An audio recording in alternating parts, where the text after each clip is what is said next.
प्रभु यीशु का संपूर्ण जीवन, उनकी शिक्षा, उनके कार्य, ये दुख भोग, मृत्यु और पुनरुत्थान एवं कलीसिया की स्थापना और कलीसिया के कार्य, इन सभी बातों को हम पवित्र बाइबल के दूसरे भाग यानी नए विधान या नए नियम में हम पढ़ सकते हैं। इन 27 पुस्तकों में से सबसे बड़ा पुस्तक जिसमें 28 अध्याय हैं और इसमें प्रथम स्थान पाने वाला पुस्तक वह है संत मत्ती रचित सुसमाचार। इसके बारे में हम आज सीखें। पवित्र बाइबल में हम 4 सुसमाचार पुस्तकों को देखते हैं। सुसमाचार का अर्थ शुभ संदेश या खुशखबरी। यह शुभ संदेश क्या है? इसको प्रथम 4 पुस्तक नए विधान के जो कि सुसमाचार कहलाते हैं, उनमें इनके लेखक कुछ विशेष उद्देश्य लेकर उन पाठकों के लिए लिखते हैं। आज के इस शिक्षा में हम संत मत्ती रचित सुसमाचार के बारे में सीखेंगे कि यह पुस्तक किसने लिखा, कहां लिखा गया था, कब लिखा गया था और ये किसके लिए लिखा गया था, इसका लक्ष्य या उद्देश्य क्या है लिखने का, और इस पुस्तक की संरचना या स्ट्रक्चर हम अंग्रेजी में कहते हैं, और इस पुस्तक का वास्तव में जो मुख्य संदेश है, संत मत्ती क्या बताना चाहते हैं, इन बातों पर हम मनन करेंगे। पवित्र बाइबल के विशेषज्ञ लोग चारों सुसमाचार को अलग अलग चिन्ह देते हैं। संत मत्ती के लिए पंखदार मनुष्य, संत मार्कुस के लिए पंखदार सिंह, लूकस के लिए पंखदार बैल और संत योहन के लिए गरुड़। इसका कारण क्या है, मैं केवल आज संत मत्ती के बारे में ही बताऊंगा। संत मत्ती रचित सुसमाचार के लिए पंखदार पुरुष का एक रूप दिया जाता है। क्यों? क्योंकि संत मत्ती रचित सुसमाचार प्रभु यीशु की वंशावली के साथ प्रारंभ होता है। इसके लिए एक पंखदार पुरुष का चिन्ह दिया जाता है। कभी कभी इसको एक स्वर्गदूत का रूप भी दिया जाता है, लेकिन वास्तव में वो मनुष्य का रूप है। आइए हम प्रारंभ करते हैं। इस विशेष पुस्तक का यानी संत मत्ती रचित सुसमाचार का लेखक हम जानते हैं, उस पुस्तक से ही पता चलता है कि संत मत्ती। और हम पवित्र बाइबल में पढ़ते हैं कि संत मत्ती 12 प्रेरितों में से एक थे। संत मत्ती जब 12 प्रेरितों की सूची देते हैं तो अपना नाम मत्ती बताते हैं, लेकिन मार्कुस और लूकस इनका नाम लेवी बताते हैं। वहां मत्ती का नाम उस सूची में नहीं मिलेगा, लेकिन लेवी नाम मिलेगा। तो ये लेवी और मत्ती दोनों एक ही व्यक्ति कहा जाता है, और मत्ती नाम का अर्थ ही ईश्वर का वरदान है। यदि आप में से कोई मत्ती है या आपकी पहचान के कोई व्यक्ति इस नाम से जाने जाते हैं तो इस बात को ध्यान में रखिए।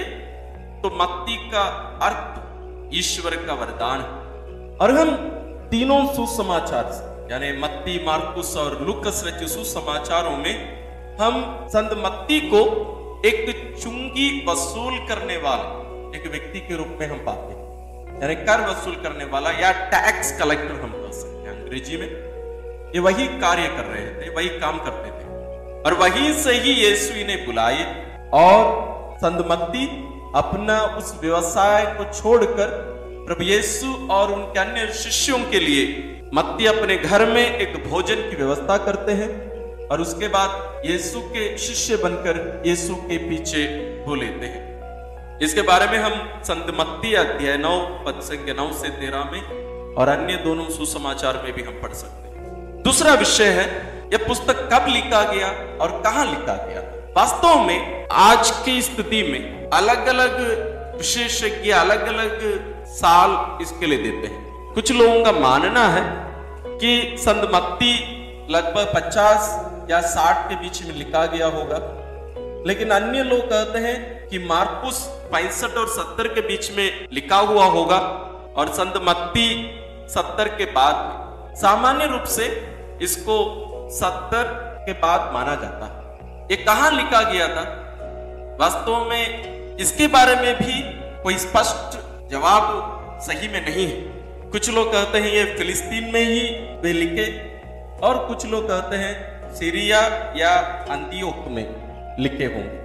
ये उतना ज्यादा महत्वपूर्ण नहीं है, फिर भी एक जानकारी के लिए हम रख लें तो अच्छा है। तो संत मत्ती अपना ये सुसमाचार किसके लिए लिखे? यदि सामान्य रूप में हम देखें तो ये यहूदियों के लिए संत मत्ती लिखते हैं। हम संत मत्ती रचित सुसमाचार को ध्यान से पढ़ेंगे तो उनका जो कारण कहना है वो हमें पता चलता है। उनमें से कुछ कारण इस प्रकार है।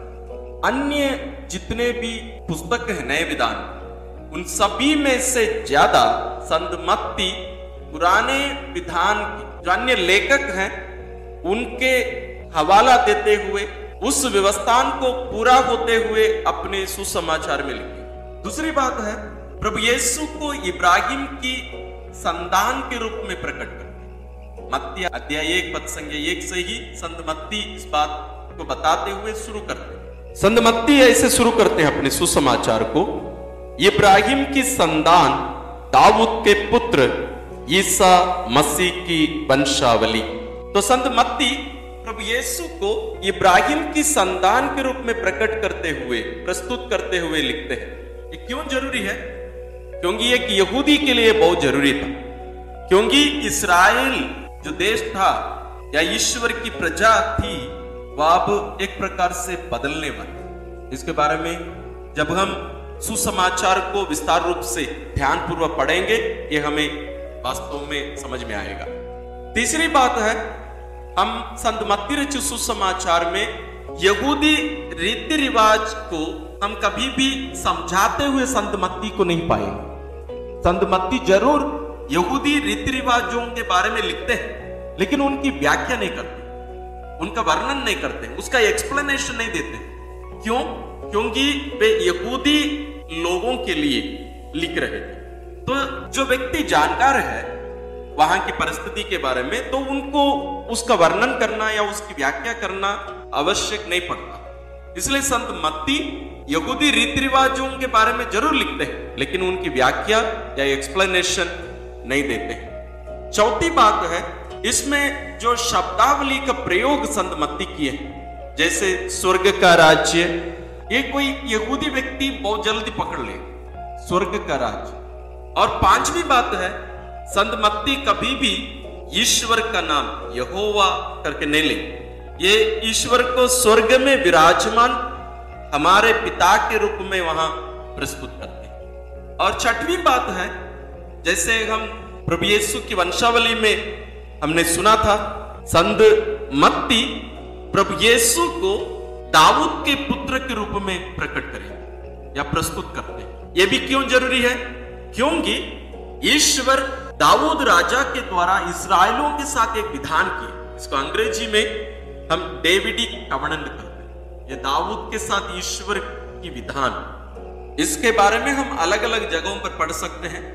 कुछ उदाहरण के लिए मत्ती 1 पद संख्या 1, 9, 27, अध्याय 12 पद संख्या 23, 15, 22, 20, 23, ऐसे सब अलग अलग जगहों पर हम इसके बारे में पढ़ सकते हैं। तो इसका मतलब यह हुआ कि संत मत्ती अपना सुसमाचार केवल यहूदियों के लिए लिखे नहीं, जरूर मुख्य जो पाठक उनके ध्यान में जो थे यहूदी, लेकिन संत मत्ती अपने सुसमाचार में अन्य कुछ बातों को जोड़ते हैं जो हमें वास्तव में सोचने के लिए मजबूर करता। जैसे अध्याय 2 पद संख्या 1 से 12 में हम पाएंगे कि कुछ गैर यहूदी ज्योतिषी नवजात राजा से मिलने आते हैं। दूसरी बात, संत मत्ती अध्याय 13 में स्वर्ग राज्य के बारे में कुछ 10 दृष्टांत प्रस्तुत करते हैं। उनमें से वे स्पष्ट करते हैं कि खेत जो है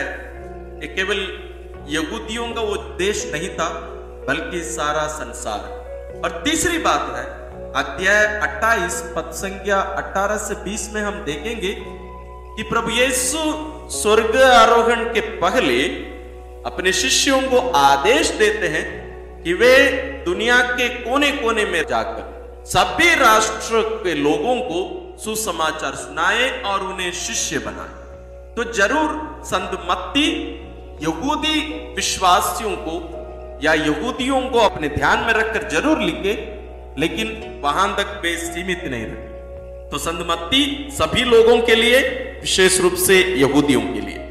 यह बात क्यों जरूरी है समझना? वास्तव में यदि आप हर पुस्तक को, पवित्र बाइबल के हर पुस्तक को आप वास्तव में समझना चाहेंगे, तो हमें यह देखना पड़ेगा कि वो बात जो बताई जा रही है वो किन लोगों के लिए लिखी गई। क्योंकि जब तक हम उस बात को समझेंगे नहीं, आज के परिवेश में, मेरी इस स्थिति में ईश्वर अपने वचन के द्वारा मुझसे क्या कह रहे हैं, मैं उसको नहीं समझ पाऊं। इसलिए जरूरी है। तो इस बात को ध्यान में रखकर अगली बार जब आप बाइबल पढ़ेंगे, विशेष रूप से संत मत्ती रचित सुसमाचार, इन बातों को ध्यान में रखकर पढ़िएगा। तो ये संत मत्ती रचित सुसमाचार का उद्देश्य या लक्ष्य क्या है, उनका लिखने का उद्देश्य क्या है? अभी अभी हमने देखा कि संत मत्ती विशेष रूप से यहूदियों के लिए अपना सुसमाचार लिखे, और वास्तव में उद्देश्य भी वहीं पर हमें मिलता है। वो कौन सा उद्देश्य है, कौन सा लक्ष्य है? उन्हें ये अपने साथियों को, अपने देश के भाई बहनों को बताना चाहिए था कि प्रभु यीशु मसीह ही यहूदियों का मसीहा है। इसको प्रमाणित करना था, इसको प्रूव करना था, उन्हें समझाना था कि जो पुराने विधान में जो बातें मुक्तिदाता के बारे में लिखी गई हैं, वो सब प्रभु यीशु में पूरी हो चुकी, इसको समझाना था। तो उनका सुसमाचार पूर्ण रूप से इसी विषय के बारे में बताते रहेगा। तो संत मत्ती बार बार इसको दोहराएंगे कि जैसे पुराने विधान में लिखा गया है, उसको यहां हम देखेंगे कि पूरा होते हुए ये लगभग 9 बार पुराने विधान की कुछ भविष्यवाणियों को ले आकर यहां प्रभु यीशु में उन सभी बातों को पूरा होते हुए बताते हैं। जैसे अध्याय 1 पद संख्या 22-23, अध्याय 2 15, 17, 18 और 23 में भी, अध्याय 4 पद संख्या 14 से 16, अध्याय 8 17, 12 17 से 21, अध्याय 18 पद संख्या 35, अध्याय 27 पद संख्या 9 और 10। इसमें यदि हम ध्यान से पढ़ेंगे तो आप अपने बाइबल में भी देख सकते हैं कि इन वचनों को ब्लॉक लेटर में दिया रहा है, थोड़ा सा ज्यादा मोटे अक्षरों में वहां इन वचनों को हम देख सकते हैं। और जैसे हम शुरुआत में देखे, जो पुरानी बातें या पुराने विधान जो ईश्वर हमारे विश्वास के पिता इब्राहिम या अब्राहम और राजा दाऊद के साथ किए थे, उन सभी बातों को प्रभु यीशु में पूरा होते हुए हम यहां देखते हैं। और संत मत्ती इसी बात को कहते हुए अपना सुसमाचार प्रारंभ करते हैं। तो उसका लक्ष्य वही है। इस पुस्तक की संरचना के बारे में हमें सीखना बहुत ही जरूरी है। आप सामान्य रूप से बाइबल की कुछ बातों को आप ढूंढते हैं और पाते नहीं है, तो फिर हम अन्य कोई माध्यम से इसको ढूंढने की कोशिश करते हैं। तो हम कैसे इन बातों को याद रखें? तो उसके लिए चाहिए कि हमें हर पुस्तक की जो संरचना है, जो स्ट्रक्चर है, उसको थोड़ा सा समझने से शायद हम इसको जल्दी याद कर पाएंगे। अब यहां हम बाइबल में देख सकते हैं, संत मत्ती रचित सुसमाचार को हम निम्न रूप में हम बांट सकते हैं। इसकी रचना को हम देख सकते हैं, इसके स्ट्रक्चर को हम देख सकते हैं। अध्याय 1 और 2 में हम प्रभु यीशु के जन्म और उनके बाल्यावस्था को हम देख सकते हैं। अध्याय 3 और 4 हमें प्रभु यीशु मसीह के प्रकट होने के बारे में वहां बताते हैं। यानी अध्याय 2 और अध्याय 3 के बीच में एक गुप्त समय, एक सीक्रेट समय है जो बताया नहीं गया। और अध्याय 5 से लेकर अध्याय 13 में हम प्रभु यीशु की शिक्षा, जो प्रभु यीशु ईश्वर के राज्य के बारे में दिए थे, उनका वर्णन हम यहाँ इन अध्यायों में पा सकते हैं। जैसे पर्वत प्रवचन, उसके बाद चमत्कार और प्रेरितों के चुनना और उनको भेजना, उसके बाद नेताओं का विरोध करना और स्वर्ग राज्य के बारे में प्रभु यीशु का कुछ 10 दृष्टांत हम अध्याय 13 में पढ़ सकते हैं।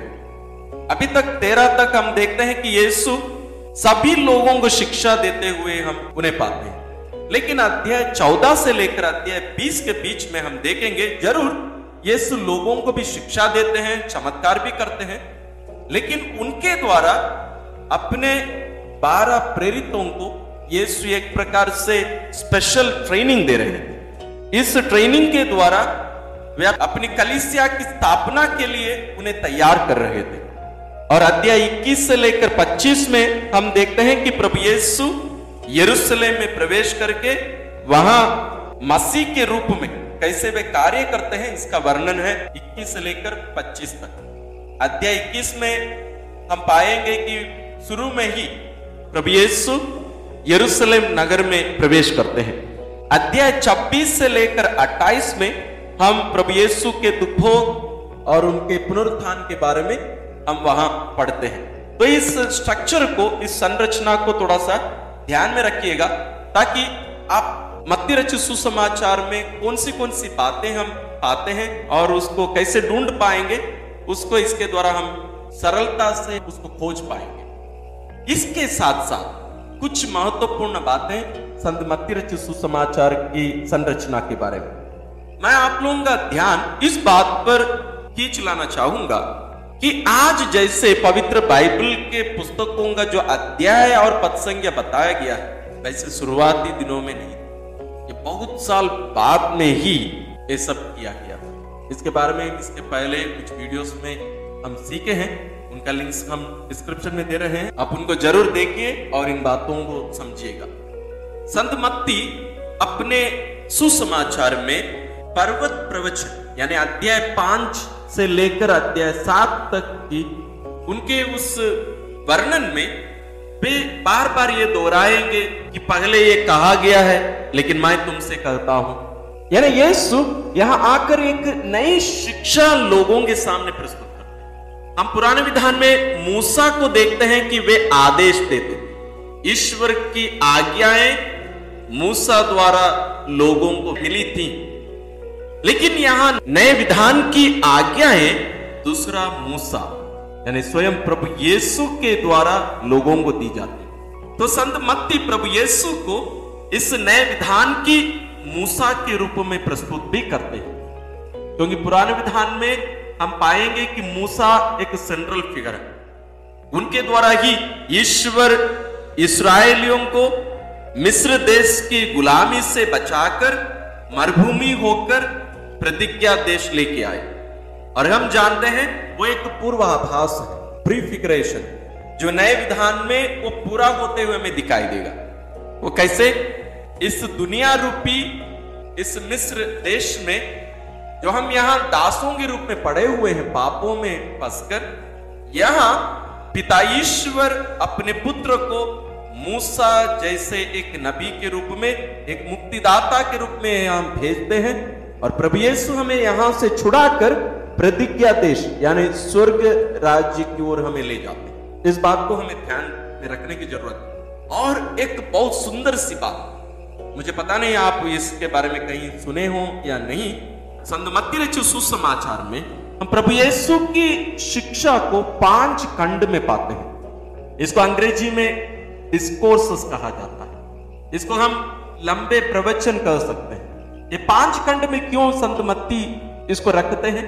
उनके बीच बीच में कुछ घटनाओं को, कुछ चमत्कार को और अन्य कुछ बातों को उनके बीच में संत मत्ती वर्णन करते हैं। इसका कारण क्या है? आपको मालूम होगा, पवित्र बाइबल के प्रथम 5 पुस्तक यानी 5 ग्रंथ के लेखक के रूप में नबी मूसा को देखा जाता है। तो ये यहूदियों का विश्वास है कि मूसा ही 5 ग्रंथों का लेखक।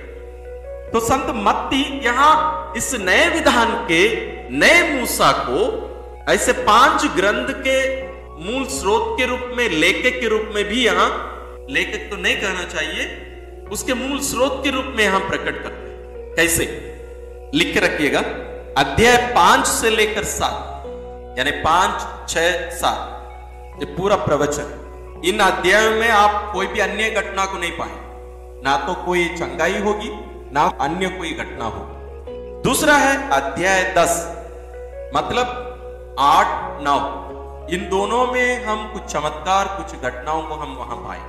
और इसके बाद तीसरा खंड है अध्याय 13, मतलब 11 और 12 में हम कुछ अन्य घटनाओं को पाए। कोई शिक्षा वहां पूर्ण रूप से नहीं मिली। और फिर चौथा खंड है अध्याय 18, मतलब अध्याय 13 में प्रभु यीशु कुछ 10 दृष्टांतों, स्वर्ग राज्य के बारे में 10 दृष्टांतों को वहां प्रकट करते हैं या बताते हैं। उसके बाद 14, 15, 16, 17 ऐसे 4 अध्याय केवल घटनाओं से भरा हुआ, चमत्कारों से भरा हुआ। फिर अध्याय 24 और 25, ये 5वां खंड, मतलब 19, 20, 21, 22, 23 ऐसे 5 अध्याय हैं जिनमें हम घटनाओं को ही देखेंगे। मतलब वहां ज्यादा शिक्षा यीशु ऐसे देंगे नहीं, प्रवचन के रूप में वहां हमें नहीं मिलेगा। तो ऐसे 5 खंड में संत मत्ती प्रभु यीशु की शिक्षा को रखते हैं। क्यों? क्योंकि उनका उद्देश्य प्रभु यीशु के इस नए विधान के मूसा के रूप में प्रकट करना भी था। और हर खंड में, ये जो 5 खंड हम बता रहे थे, देख रहे थे, इनके हर खंड के समापन में एक विशेष शिक्षा वहां प्रभु यीशु देंगे। उसको भी ध्यान से आप पढ़ेंगे तो आपको मालूम हो जाएगा। ये कहां हम पाएंगे, यदि आप चाहेंगे तो लिख के रखिएगा। अध्याय 7 पद संख्या 28, अध्याय 11 पद संख्या 1, अध्याय 13 पद संख्या 53, अध्याय 19 पद संख्या 1, अध्याय 26 पद संख्या 1। इसके आगे पीछे के वचनों को भी आप पढ़ेंगे, तब आपको वो कनेक्शन मिलेगा। और इस सुसमाचार के शुरुआत और अंत को यदि हम देखें, यानी अध्याय 1 और 2 को यदि हम देखें, तो वहां हमें एक अच्छी शुरुआत हमें देखने को मिलता है। कौन सी शुरुआत? प्रभु यीशु के आगमन, उनका शरीर धारण और उनके जन्म से जुड़ी अन्य घटनाओं को हम अध्याय 1 और 2 में पा सकते हैं। और इसके समापन, यानी सुसमाचार का जो समापन है, ये चुनौतीपूर्ण एक उपसंहार, यानी अध्याय 28 पद संख्या 16 से 20। इन विशेष बातों के साथ साथ हमें कुछ अन्य बातों पर भी ध्यान देने की जरूरत है। वो ये है कि संत मत्ती प्रभु यीशु को, जैसे हम देखें, प्रतिज्ञात मुक्तिदाता के रूप में प्रकट करते हैं या अपने देशवासियों को समझाते हैं। ये कैसे संभव है? ये इब्राहिम की संतान होना चाहिए। तो इब्राहिम की संतान के रूप में वे वंशावली के साथ जो शुरू करते हैं, वो हर बात में इस बात को दोहराते जाएंगे। उसको हम ध्यान से, सुसमाचार को पढ़ने से हम इस बात को समझ पाएंगे। ये भी कैसे हमें और भी स्पष्ट हो जाती है बात, अब्राहम के द्वारा जैसे ईश्वर वादा किए थे कि उनके द्वारा सारी मानव जाति को वे आशीषित करें, एक राष्ट्र उनके द्वारा वे खड़े करें, स्थापित करें। लेकिन वास्तव में वो पूरा वहां कहीं भी होता नहीं, वो पूर्ण होता है प्रभु यीशु मसीह में और यीशु मसीह के द्वारा। और दूसरी बात, जैसे हम इसके पहले भी देखे हैं, राजा दाऊद के साथ ईश्वर की जो विधान थी, उस विधान को हम यहां प्रभु यीशु में पूरा होते हुए हम देखते हैं। ईश्वर राजा दाऊद के साथ जो विधान किए थे, उसको हम पा सकते हैं, देख सकते हैं।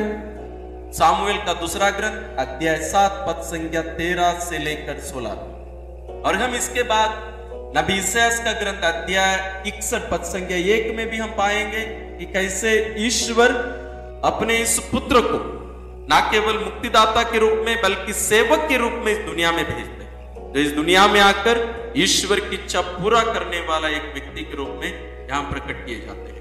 इन रहस्यों के साथ साथ हम अन्य भी बहुत सारी बातों पर हम चर्चा कर सकते हैं, लेकिन मैं समझता हूं कि हमारे लिए इतना पर्याप्त है।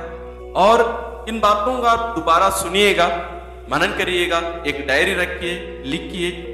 और यदि आपके पास कोई प्रश्न होंगे, आप कमेंट्स में जरूर लिखिए। हम कोशिश करेंगे कि हम वहीं पर आपको जवाब दें, और यदि जरूरत पड़े तो हम आने वाले दिनों में उनका जवाब हम वीडियोस के रूप में भी दे सकते हैं। और आप लोगों से आग्रह है कि आप इस वीडियो को दूसरों के साथ जरूर शेयर करिए।